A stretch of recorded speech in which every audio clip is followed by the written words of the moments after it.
like we greeted and hugged Hey, each other guys. like we weren't just talking about like movies downstairs. Yeah, exactly. Oh, nice to see you. Nice to see you too. I joked with you a second ago about like this is our 4th time Yeah. talking about this movie before it came out. Yep. I was like, We just make it fresh, pretend it's just new. make it fresh. All these questions are all used. Not necessarily, but I got some new questions for you, and I feel like we can really get into this. No spoilers, of course, because we want everyone to experience this movie for the first time. But let's just get into it.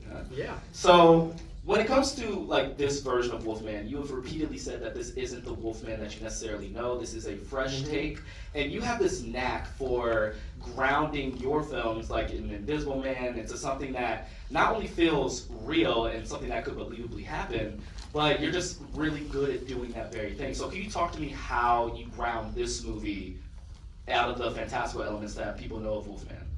Well, yeah, I mean, I guess when I decided to make the film, the first thing was sitting around thinking, what is my unique take on this? I feel like there's been so many versions of the Wolfman and of werewolf characters.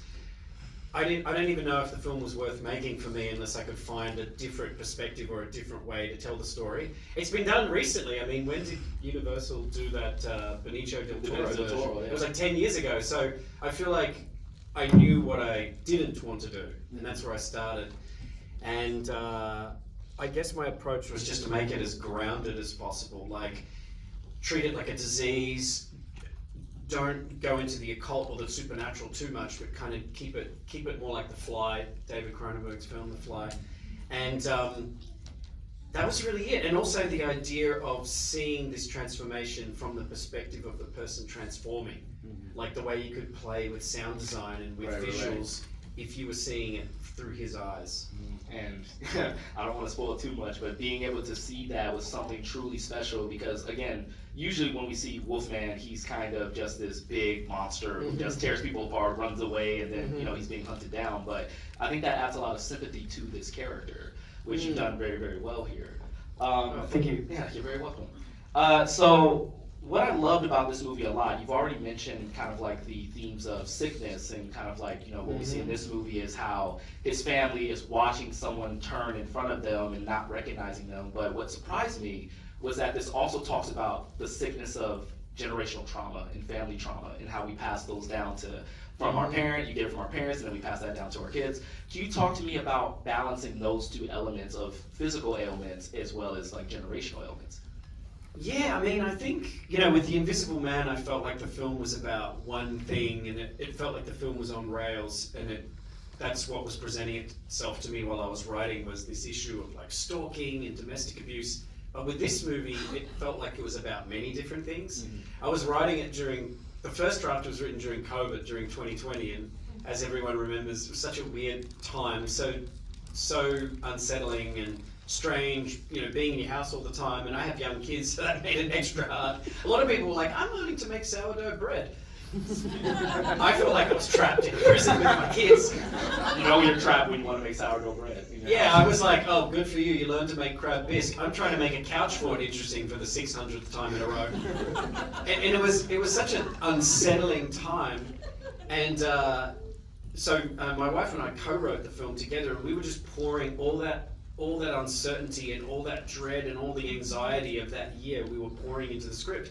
So it didn't feel like it was about one thing. It felt like it was about parenting and trying to be a better parent than your parents were, and screwing that up, and about a relationship and sort of a marriage, under the strain of modern life. And it felt like it was about disease, and you always have to find that metaphor that the horror movie can wrap around. So with this movie, we had a close friend of ours who was suffering from ALS, and she eventually passed away, but it was this slow motion nightmare. It's like a horror movie in slow motion. It took years, and it started small. First she was using a cane to walk, then she couldn't walk and she was using a chair, and it was just this horrific nightmare. And there are horror movies all around us if we look. A child losing their mother to cancer is a horror story, and like, what we do with these monster movies is kind of literalize this real life stuff. So that's all in there, disease and what it's like to have a family member feel like they don't recognize you anymore. All that stuff is in there. Yeah. So it wasn't so much a matter of balance. It was more like, let's just pour everything into this. Yeah. Going back to a conversation that we've had previously about this movie, I think it was back in New York when we described the original text of these universal monsters like Wolfman and Invisible Man, and how usually it's grounded in the fantastical, but you spoke of like the original texts are just meant to highlight what the actual real world fears are. So it feels like we're going back to basics with this movie here, with this, right? Just modernized. I think so. I mean, I think these characters, these monster characters, they're so malleable, and they're such great characters that you can pluck them out of the time where they were invented, and you can plug them into a modern story. I mean, the characters are so ubiquitous now that they almost have become non-threatening. They'll use Dracula to sell toothpaste. They'll Count Chocula. Yeah, exactly. Like Adam Sandler. They're cartoon characters, right? So I feel like what seems to be happening recently, and I just saw Nosferatu, is I feel like these monsters are being rediscovered, and people are actually trying to go back to that original, how terrifying they were. Like, and I think that you can still do that. And so the way to do that for me, everyone has a different approach. Like Robert Eggers is obviously doing something that's more historical, and my approach is to make it as modern as possible. And to make it feel like it's a new story as opposed to an old story. I love that. Basically, these characters are timeless, guys. And Timeless. Yeah, all right, great. So speaking of timeless, you are up to 2 Universal monsters now, right? With the Invisible Man and now Wolfman. Have you? At what point, was it during Invisible Man, or was it a little bit after? Did you get the idea to tackle the story of Wolfman? Was that something you've always wanted to do? No, I mean, I've always loved these characters, but just like Invisible Man, it was something that was presented to me. Somebody said, well, what about this? And at first I was resistant to Wolfman because I felt like I had just done a monster movie, and whenever I finish a movie, I always feel like I want to pivot in the complete opposite direction. Right. So when I finished Invisible Man, I was like, time for a musical comedy. Whatever, anything. And they're like, how about Wolfman? And I'm like, okay, fine. But the thing that got me excited and made me realize I did want to make this film was sort of pacing around thinking like, what would my angle be on this tale? And it was this idea of, I mean, you guys will see it in the movie, it's this idea of the camera being able to switch between worlds. And the first image I had in my head was somebody speaking, but you couldn't understand what they were saying. And so I kind of built the whole movie around that image. So now you've kind of got me excited for a Leigh Whannell's Book of Mormon adaptation. Absolutely, it's coming soon. Well, that's all I'm going to be thinking about. Exactly. How cool. You've accepted me now, it's coming. So, again, staying on like the 2 Universal monsters part, I think it's safe to say that you've now become the Kevin Feige or Dave Filoni of Universal monster movies. I'll take it. And I've already asked you about this, but I kind of want to like dig this back up for the people out here, because I think we're all thinking the same thing. If you were approached to helm the new Universal Monsterverse, is that something that you would be open to? I mean, maybe. It's weird because a lot of times I think maybe people think that filmmakers have a plan and they're executing this plan, but a lot of times you really don't know which movies are going to go and which movies aren't. A lot of times it's very accidental. A career can look planned, but it's not. And it's really about what opportunities arise. You might be working on something for years and it doesn't happen for whatever reason. And the people like you might never get to see this project that's sitting in my drawer that I'm in love with and no one's going to see it. But you get to see the movies that do happen. And so, for me, if someone was to present that opportunity to me and say, right, you're going to be in charge of the Monsterverse or the Dark Universe, I would think about it, because it's reverse engineering. Rather than me going to them, it would be them presenting it to me that would make me ponder it. Right now, I'm in the middle of kind of the release of this film, but my mind goes to original scripts, like a screenplay that's original. That's what I grew up on, is like original stories. And so that's what I love, but sometimes the films choose you. The opportunity just comes out of nowhere, and you never expected it, but it just happens. Yeah. Well, I can tell you, like, I think a lot of people will be excited to see you do something like Okay, that. Will you be cool. excited to see Leigh Whannell's universe? Thank That's your answer right there. It's a work. Okay, I will. So you also made like a little slight joke about including an Easter egg from Invisible Man in this movie, where what if there was like a newscast of Adrian, the villain of Invisible Right. Man? Yeah, we toyed with that for about 5 seconds, like Right. in the background, some news report. But I feel like it's a spiritual successor to Invisible Man. Like, it definitely takes the same approach to this character, the modern approach. Right. So this movie has a very tight cast, very tight script. It's set for the most part in one location, taking place over the course of one night, essentially, which makes it a lot more terrifying. Stakes are more elevated. Tensions are raised. Can you talk to me about creating a stripped down version of Wolfman as opposed to having him rampage in a neighborhood somewhere? Yeah, I mean, that's just what felt right to me at the time. I mean, maybe it was writing it during COVID, but everyone was isolated. We were in our house. I remember like walking my dog that year, and it felt like Night of the Living Dead. There's just no one on the street, and it was that eerie feeling of isolation that I was putting into the script. Corbin and I were putting that in, and it felt right. I don't know. I kind of didn't want to deal with the outside world with this particular story. Mm-hmm. The stories usually tell you what they want to be. This particular story felt like it wanted to be about one family just isolated with no way out and kind of trapped. So that's the way we kind of stuck to that from the first draft all the way through to the finished film. It didn't really change much in that way. I think it really pays off when you good. see that come to fruition. The thought of being trapped with someone in a room, just one person, just a regular person, scares the crap out of me. Yeah. People are scary. People are scary, but then like having them transform and there's nothing you can do to stop it, just again elevates the stakes in such a interesting way. Yeah. But speaking of like that person, Christopher Abbott plays this man transforming into this like-and-like character through the sickness, and he does a fantastic job. It looks like a very grueling physical performance. When it comes to like casting him, was he your first choice? Like, did you go through a process of getting that character down, or how did that work out? Well, I don't really write with actors in mind. Usually when I'm writing, I'm just concentrating on the story, and I kind of have these faces in my mind, but I'm not thinking, I'm writing the film for this actor. So then when you finish and the film's heading towards production, people start throwing names at you.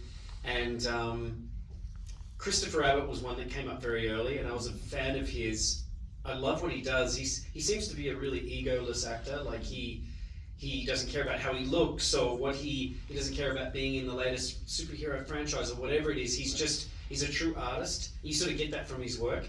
And so he was always in the mix. And then I went and saw him do a play in New York. He did a two-hander off Broadway. He did a play with Aubrey Plaza called Danny in the Deep Blue Sea.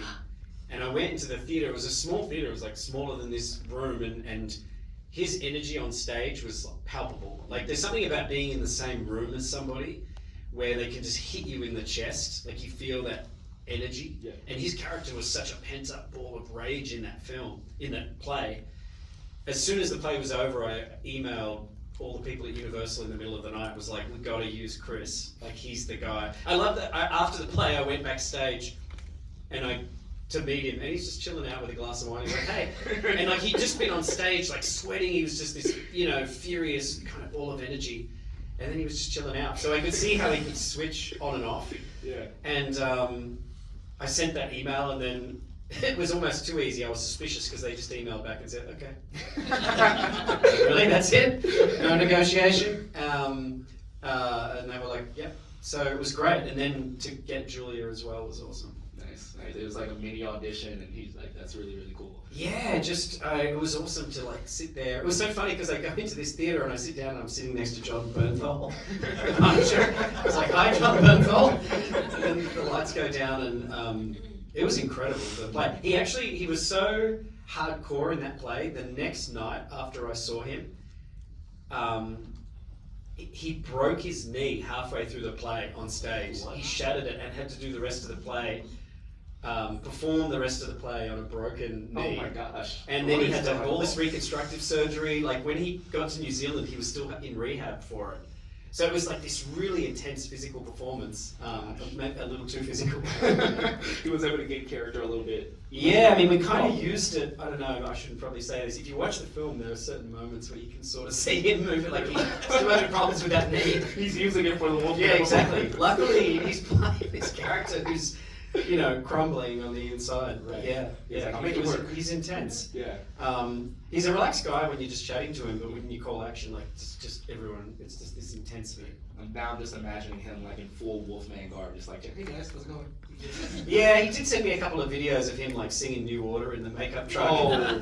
But like the first time we did a makeup test, we're all gathered around in this room and everyone's standing around, we've got all the lights set up, and he just walked in and everyone's chatting, they're on their phones, and then he walks in. Silence. Like everyone just goes quiet. Chris walks in this and like walks in front of the camera and didn't say hi to anybody, and he's just staring into the camera in the full makeup. Everyone was like, whoa. It was a great moment. I need this footage to be released. It's out there. Well, Okay. maybe. Let's get it in here. Let's get it in here. It sounds awesome. So I want to talk to you a little bit about like before Wolfman, before Invisible Man, before Saw. You were a movie reviewer for MTV Australia, right? It wasn't MTV. It was a TV show, an MTV-esque TV show in Australia called Recovery. Yeah. It was like 3 hours on a Saturday morning, completely live, and we would have live music. So there would be like 3 or 4 bands on each show, and then we had a host, and there would be guests and skits and just weirdness. It was all live. It was like Saturday Night Live if it was made for teenagers and focused on music instead of comedy. That's the only way I can describe it to Americans. And I was the movie guy. So I would come on and review movies. And so that was my life while I was at film school. I was interviewing, I was kind of, similar to what you do, like talking to filmmakers, and it was a great job. I think it's really funny how you just described yourself as the movie guy. And I describe myself as a movie guy. As the movie guy. And I'm doing the same thing that you were doing like back then. Yeah. And I think it's really cool that we're sitting right here, right now, talking about your movie. I don't know if I ever directed Wolfman, but I just think that's really like a cool circle that we're in right now. Yeah, I mean, I do think about that, because I know that the 19-year-old version of me that was doing Recovery and doing these movie reviews, I was so lucky because I was interviewing like anyone they would send to Australia. So they would, usually they only send people to Australia back in those days if the movie wasn't doing well enough. They'd be like, hey, Tim Burton, Mars Attacks isn't performing like we wanted to. You'd go on to Australia.